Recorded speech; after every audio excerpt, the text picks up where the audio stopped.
computer? Wonderful. We're back. Right. Thank you. This has been such a rich conversation already, and we've got a few more questions left. Yes, well, we could actually go on for days, I think. I think we could, and I hope you come back to Mallorca sometime. Yeah. Our snorkeling trip in Calamurta is still one of my favorite memories, when we then went and had a nice bottle of wine. So yeah, what I wanted to ask you to tell us a little bit more about is that at the end of you and Pier Luigi Luisi's book, The Systems View of Life, you have a whole chapter of sustaining the web of life. And after spending such a long career really looking into how life works as a process and as a systemic interconnected process, what would you advise people to pay attention to in terms of what we need to do as human beings to redesign, as David also nicely put it, that we need to redesign the human presence and impact on Earth within the lifetime of the generations alive today? And in this process of redesigning our impact, what do we need to pay attention to? Well, Daniel, let me say first that this textbook is half theory and half applications. So there are over 200 pages of applications to the economy, to politics, to environmental activism, but also to medicine and healthcare management, various other things. And the same is true for my online course, the Capra course, which begins with the theory, with the systems view of life, the nature of systems thinking, and then the systemic understanding of life. And then what does it mean for a systems view of health? What does it mean for the climate crisis? What does it mean for economics, and so on and so forth? So I think, from my early years of writing The Turning Point in the early 1980s, I've always had, applications in my mind. And, if you want to put it in extreme way, I could quote Marx, who said, philosophers usually interpret the world, but the point is to change it. And so in that sense, I've been a Marxist in this broader sense in all my life, because the new understanding, the new paradigm, and the change of paradigms has important social and political implications, and they've always been in my mind, since the 1960s. So in answer to your question, I think the great challenge of our time, the central challenge, is to build sustainable communities, to build communities that do not interfere with nature's inherent ability to sustain life. So for billions of years, nature has sustained ecosystems and individual species, and has sustained the processes of life. And human activities, especially since the industrial age, have interfered with this ability to sustain life. And now we need to very urgently reconnect with nature, cooperate with nature, honor nature's ability to sustain life, and organize ourselves accordingly. And so in order to do that, obviously, first we have to understand how nature sustains life, and that's part of the systems view of life, of the ecological dimension of the systems view of life. In the long history of evolution, nature's ecosystems have developed certain basic principles of sustainability or principles of ecology to sustain life. Principles like networks, cycles, diversity, cooperation, partnership, and so on. And we need to understand those and then redesign our physical structures, our business organizations, our technologies, our social institutions accordingly. Now, I have spent several decades now trying to explore and understand the basic principles of ecology, and I've come to the conclusion that you can summarize all these principles of ecology by saying nature sustains life by generating and maintaining communities. Community seems to be the key issue here, that we know that no living organism can exist in isolation. And in the long history of evolution, from the very first bacterial cells, which emerged about 3.5 billion years ago, from that point, those cells formed communities known as bacterial colonies. And ever since then, nature has created and sustained communities at all levels of life. So in the last few years, and this is not in the textbook, I didn't write about this in the textbook, which was published in 2014. Mm-hmm. So in the last 6 years, the importance of community has become ever more important to me and has come to the foreground of my thinking ever more. And if you want to, I can, tell you why I think community is so important. There are several reasons. So the first one I mentioned already, nature sustains life by creating and nurturing communities. And if we want to do that, then we will find very soon that one of the greatest obstacles in the way of creating a sustainable future is a constant assault by corporate advertising, which tells us every day that in order to be happy, you have to consume. You have to buy our products. That's what will make you happy, nothing else. And so excessive material consumption, which is used by the corporate world to sustain the illusion of perpetual growth, corporate and economic growth.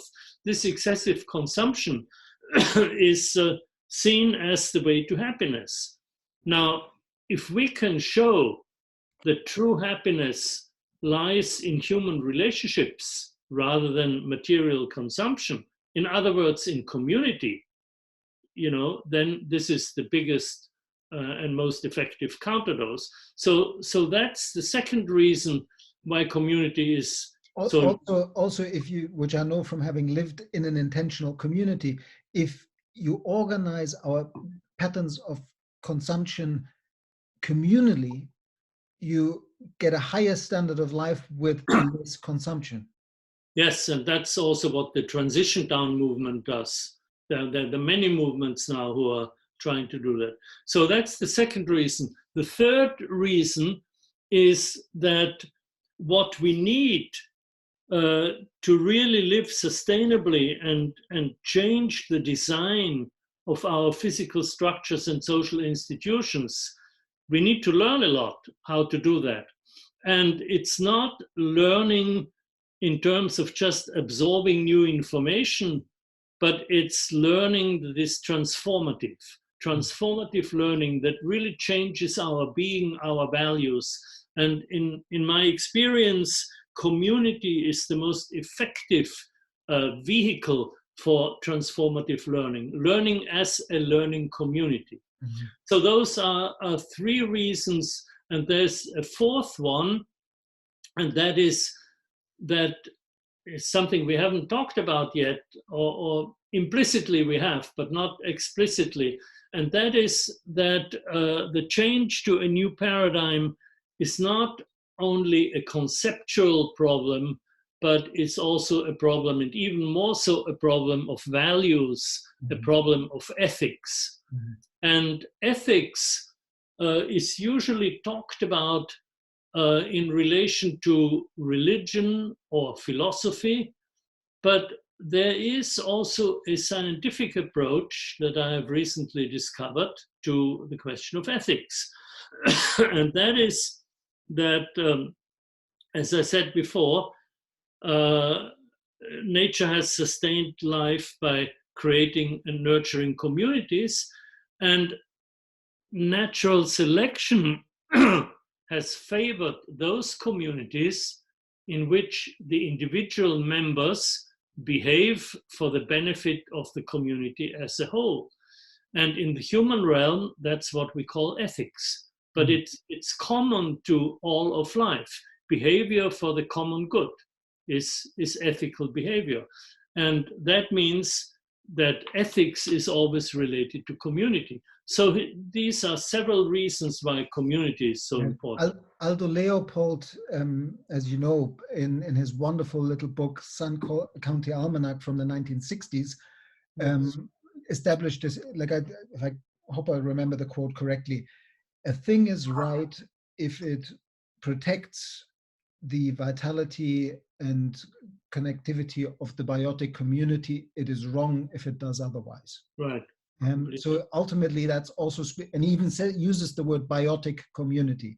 So basically, we need to not just pay attention in a kind of much more equitable way, a human family, but as life, as a community of living beings on this planet. How do we judge our actions based on that ethic of, is it serving life or not? Of course, community is a technical term in the science of ecology. An ecosystem is defined as a community of multiple species in interaction with their non-living environment. What I would add to that, which I think it's so wonderful, because really it is at the heart for me also of understanding life as a regenerative community. How do we build regenerative communities that are sourced from the uniqueness of place and the uniqueness of culture in a particular location? But what I personally noticed, if I look at what's going on globally in terms of the hopeful change movements, a lot of people have come to a similar conclusion as I have, after spending 15 years working with eco-villages and transition towns, and very much focusing on kind of design for sustainability at the community scale for many years. Even set up the world's first masters with Harriet Watt University on sustainable community design. And what I began to realize is that there is, as with life being a nested network at different scales, and where place is always fractal, meaning what I do locally affects the region and affects the global. Right.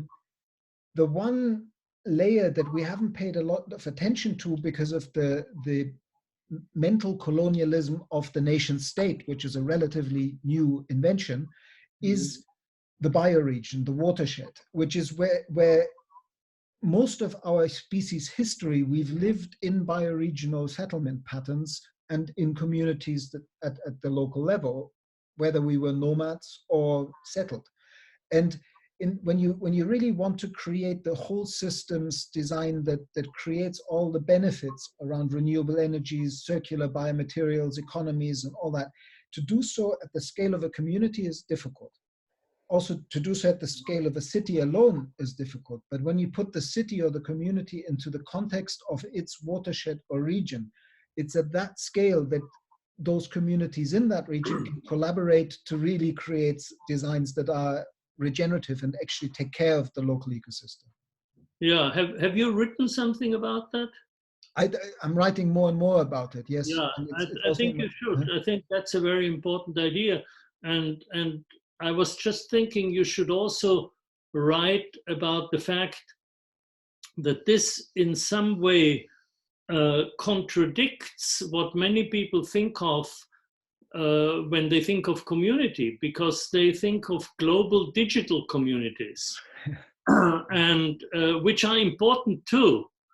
So how to interface those two, a global, worldwide community. My daughter, who is 34, has friends all over the world with whom she's in contact, continually. And she also has a large circle of local friends with whom she goes out. So, translated to ecosystems, we could say that developing these economic structures within a bioregion and being inspired by, say, Crystal Waters, the eco-village in Australia that was co-created by my friend Maura Gamble's. The interface between those levels is something very interesting. Yeah, no, what's so interesting is that while you can go back as, I don't this was, I'm digressing here, but this is important. That have you ever come across, Sir Patrick Geddes? You've heard of him, yeah? Yes. Yeah. The last book that Geddes wrote was with another biologist from Aberdeen University, and was called Towards a General Biology of Life. And it's published in the 1930s. And it, with the limit of all the science that you draw upon in the systems view of life, of course, wasn't done yet. He actually was very strongly influenced by Jan Christian Smuts, who wrote the book on holism, and he tried something similar to that grand synthesis. But the reason why I started talking about Geddes is not because of that, but Geddes was also the first person who, as a biologist, he's known for being one of the founders of the discipline of town planning and the scientific study of sociology. And he always said that cities had to be planned in their region, and in many ways was the first Westerner to speak about the need for a bioregional approach. And then he influenced Mumford very strongly, and Mumford influenced Ian McHarg very strongly. And Ian McHarg was kind of a mentor to the early bioregionalists where you live, Peter Burke and Raymond Dasman and the Planet Drum Foundation. And so in the 1970s, there was this first idea of re-inhabitation and refitting the human presence to the bioregional scale. But I remember it very well, yeah. It never really went anywhere for many years. I mean, Kirkpatrick Sell wrote some wonderful books about it, but in recent years, like if you look, the Planetary Health Alliance that was funded by the Rockefeller Foundation as this global network now, they recognize that their work on planetary health and the link between human and ecosystems health has to also happen at the bioregional scale. And then the Capital Institute just launched the Regenerative Communities Network, which is another network of initiatives around the globe that want to create bioregional regenerative economies. So there's something really, and I think my next book might have to I think that's a very fertile ground that needs to be explored. And but not to digress any further, because we just had the economy keyword. One thing that I would love for you to just speak a bit about, because for me that was a big insight when I first came across this paper by you and Hazel Henderson from 2009 that you wrote for some, I don't know, obscure body like the British insurers or British, I can't remember. British accountants, yes. But there's this wonderful paper on the internet for anybody who wants to look at it, just saying Fritjof Capra, Hazel Henderson, Qualitative Growth, and it pops up as a PDF. Yeah, or you can go to my website, fritjofcapra.net, and it's in my blog. So this notion, because I feel deeply uncomfortable as a biologist with the framing around no growth, degrowth, anti-growth. It's the type of growth measured with the wrong type of instruments like GDP that is the problem. So can you say a little bit about that? Well, when I looked at the major problems of the world from a systemic perspective. This was around the year 2000 when I wrote the book, The Hidden Connections. And when I realized that they are all systemically interconnected, I actually drew a conceptual map of all the interconnections of the problems, which is also reproduced in the textbook, The Systems View of Life.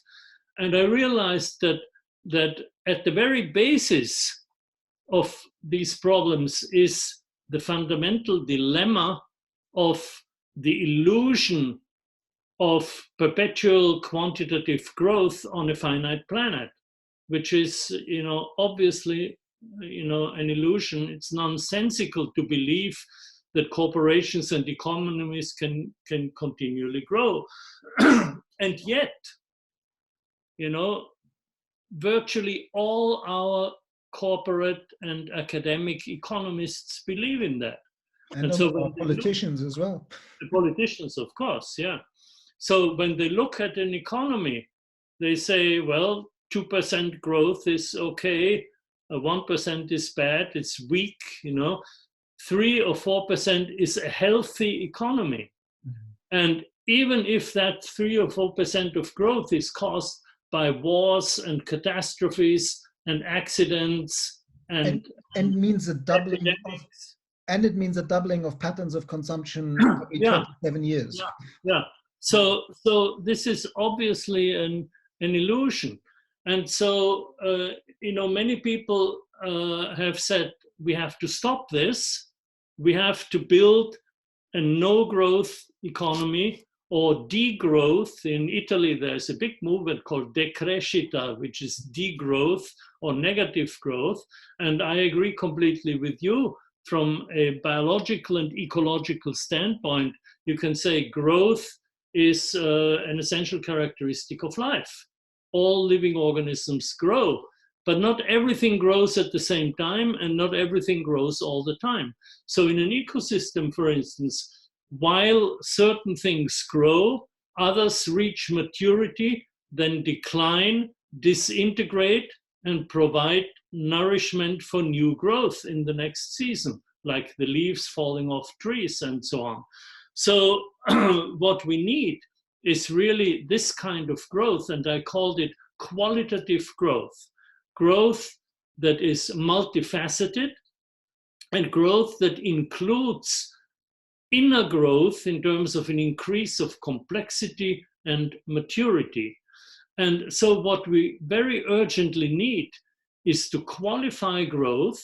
We need to distinguish between good growth and bad growth. And then we need to decrease the bad growth and increase the good growth.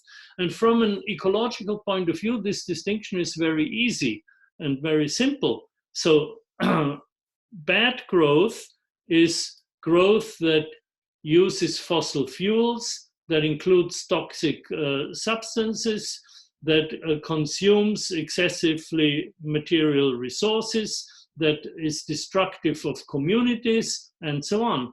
Good growth is the opposite. It's the opposite, that it's growth that nourishes communities, restores ecosystems, is based on renewable resources, contains no toxic chemicals, and so on. So we need to make that shift.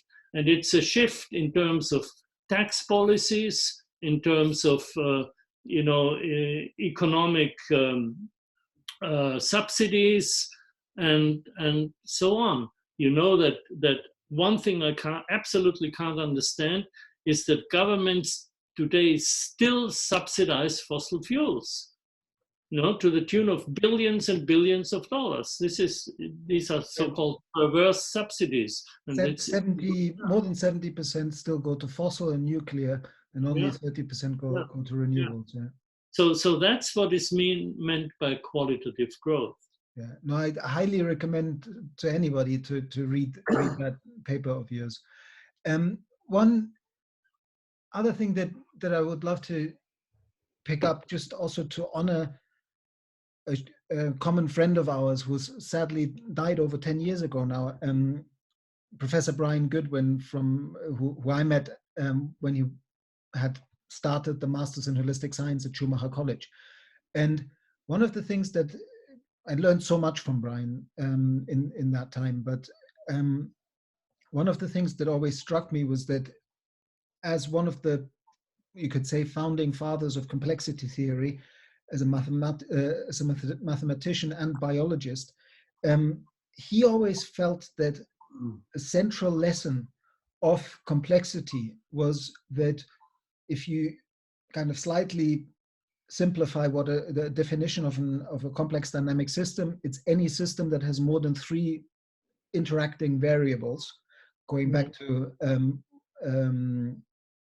Poincaré's 3-body problem. Those systems are fundamentally unpredictable and uncontrollable beyond certain scales of space and time. And so he said that really, and you alluded to it earlier, the purpose of the scientific enterprise for so long has been to predict and control and wrestle more manipulability out of complexity, out of the rest of nature. And Brian made this point that what we really need is to know how to participate appropriately. And he said that this is not something that we're going to get through a statistics and quantitative analysis driven science, which is useful and powerful, and we should continue to do it, but put it in its place. What we need is a science of quality to really make this shift. And he drew on Goethe, he drew on complexity and a number of lineages from which to build this science of qualities. Well, Brian Goodwin influenced my thinking enormously. I met him in the early 1970s in London, and he was a kind of maverick who had, outrageous ideas. And in the biological community, people smiled, when they thought, oh, there's Brian Goodwin, and this was long before complexity theory. But he was very unique, as you know, because he had a very rich philosophical and artistic background, and he, in science, was an evolutionary biologist, a complexity theorist, and because he was also a mathematician, he also had a strong spiritual dimension. And that combination of art and literature and philosophy and spirituality on the one hand, and science and mathematics on the other is very unique. Mm-hmm. And so Brian participated in many of my Schumacher courses, and we had fabulous discussions.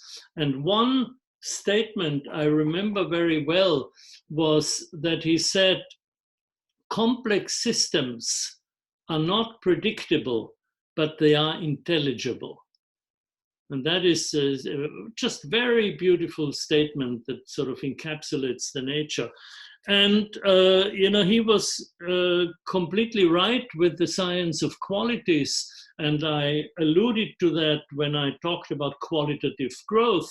But not only that, the entire systems view of life is a science of qualities, because it is a science of patterns, a science of relationships, a science of systemic properties. And this is what quality is. Mm-hmm. Quality is a property of the whole, which is not present in the parts. It's a systemic property.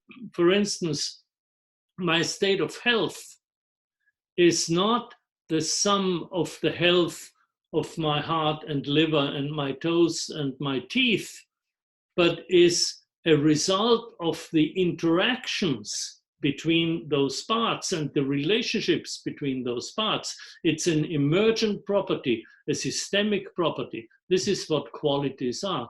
And this is exactly what the systems view of life is. Yeah, picking you up on this, the health thing, which I think was one of the big insights that I also gained through working with Brian. And it ultimately led me to when I wrote my PhD, you also met, Seaton Baxter. I met him at Schumacher College, and Seaton was the one who read my slightly oversized master's thesis, which was 300 pages long, that Stefan didn't even want to read the whole thing and said, cut it down. That's a PhD.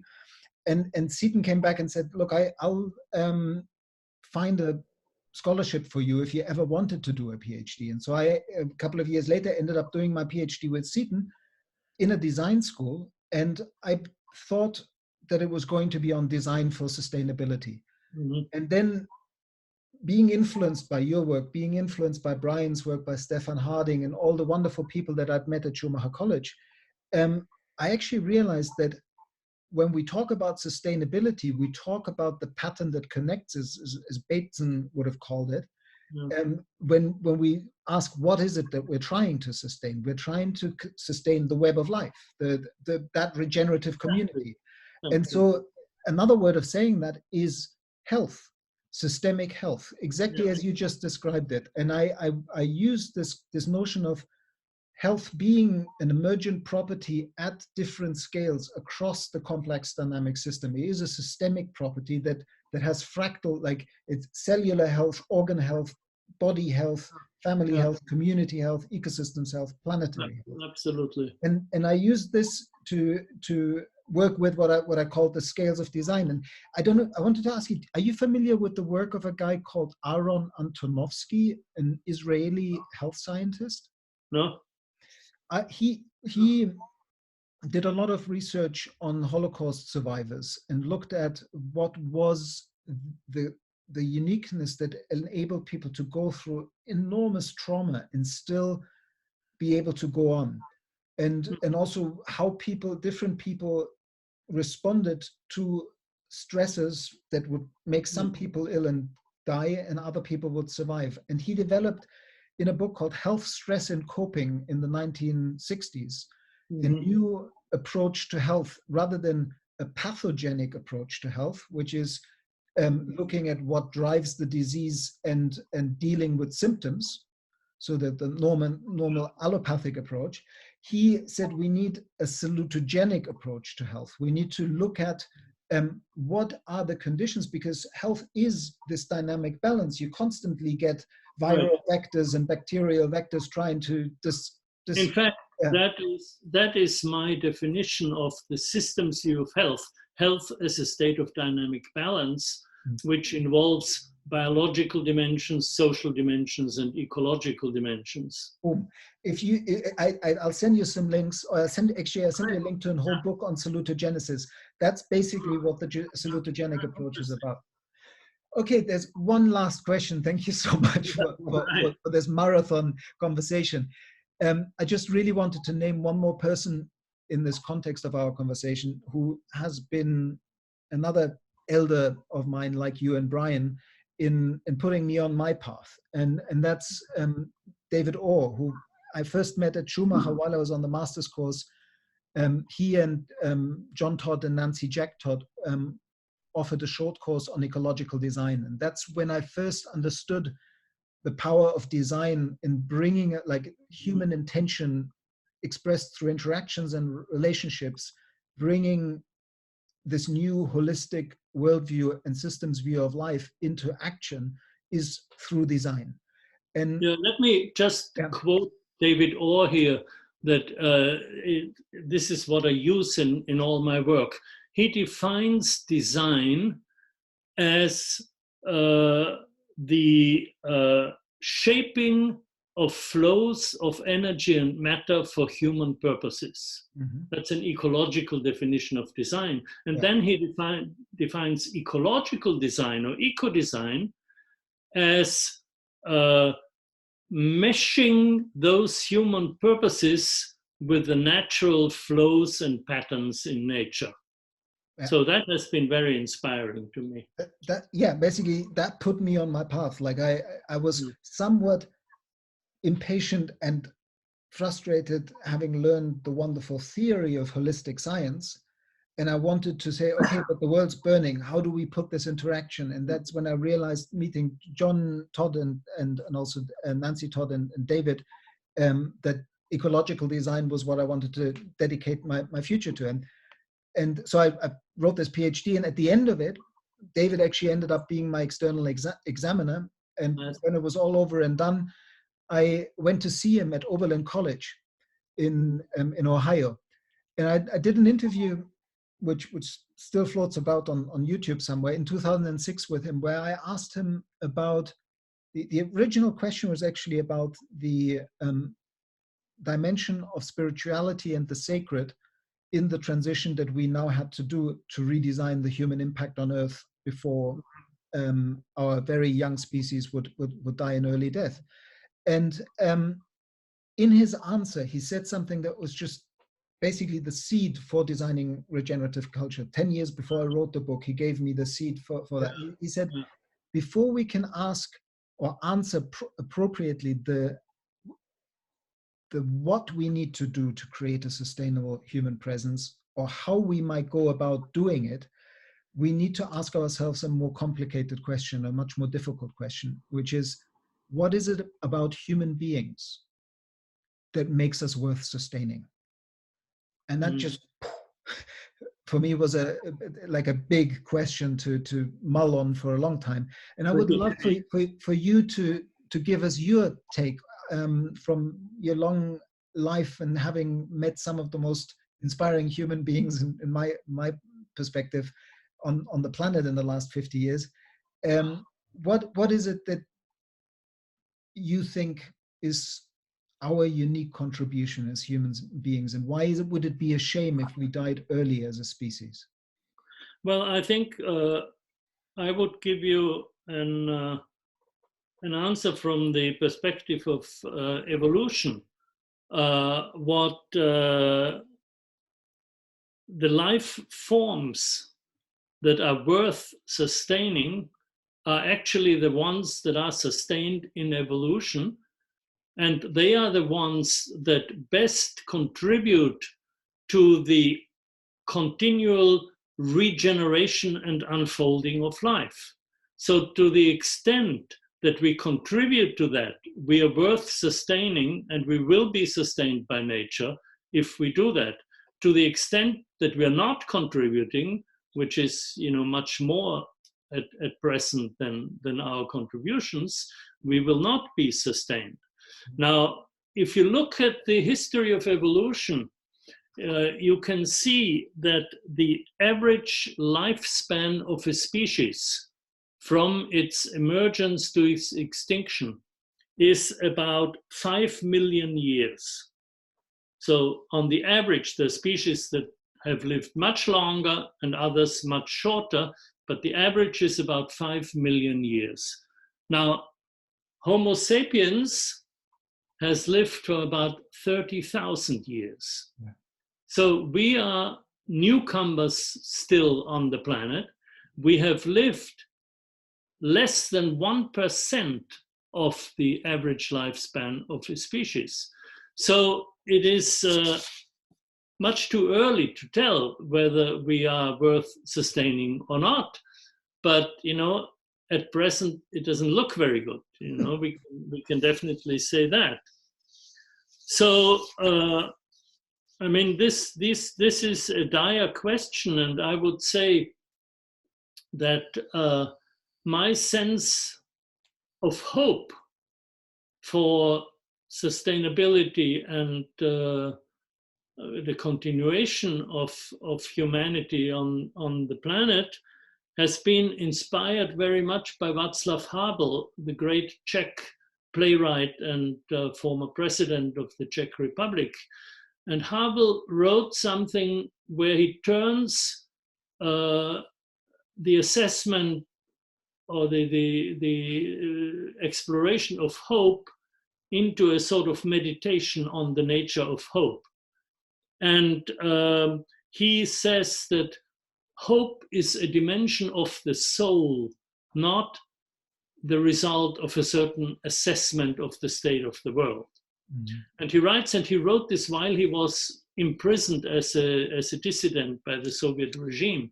And let me read to you what he writes about hope. He writes, hope is not the conviction that something will turn out well, but the certainty that something makes sense, regardless of how it turns out. So this has inspired me tremendously for the last years, many years, and that's how I try to live my life. Yeah, I would second that. And also, like, there is something about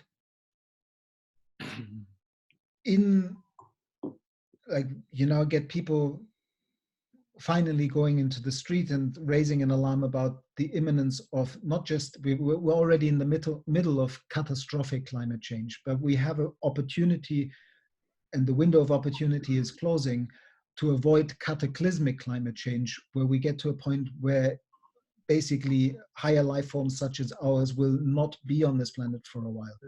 And facing, almost like a species level rite of passage, facing the real possibility of death at this early point, in this jump to the next stage of being a more mature species, a more mature member in the community of life.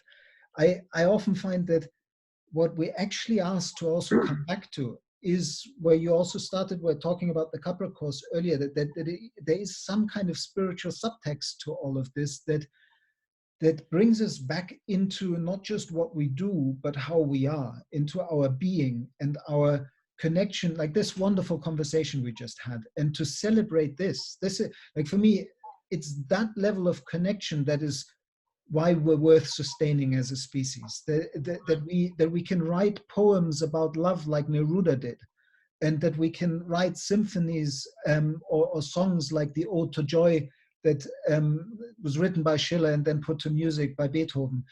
There is some grandeur, there is some beauty in us. We have proven, particularly our indigenous brothers and sisters have proven in many places around the world, that we can also be gardeners, that we can have a healing influence on ecosystems. Like, for example, the Amazon rainforest being partially human-made by its early inhabitants.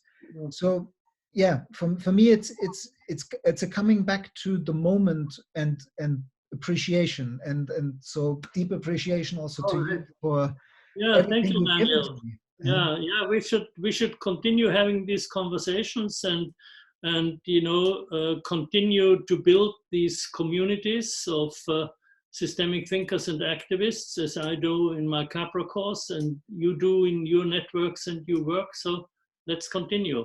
We will. Regeneration rising, trim tabs unite. It's what I sign my emails with these days. So thank you so much. This was really rich and wonderful. I'm just going to stop the recording and then we can say goodbye.